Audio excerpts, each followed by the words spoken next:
Kanino pa nga ba ako magsusumbong kung tinalikuran na ako ng lahat? Alam mo, darating at darating talaga yung araw na mawawalan ka na ng gana.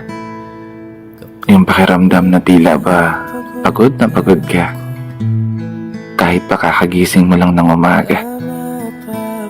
Tinatamad bumangon sa kama at punasan ng mga marka ng mga natuyong luha sa mata.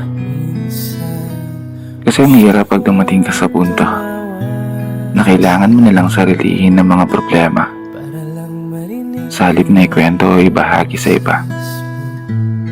Harapin yung mga hamon, yung mga pagsubok ng nag-iisa. Mga panahong wala kang mapagsumbungan, kundi ang sarili mo lang talaga.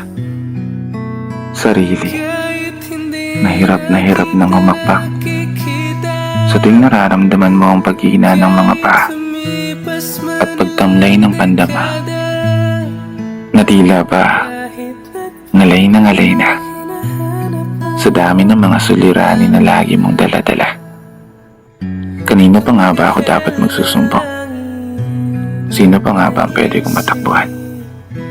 Kung sanay na rin naman akong sagipin ng sarili sa kawalan, na sa bandang muli, wala akong ibang aasahan kundi ang sarili ko lang.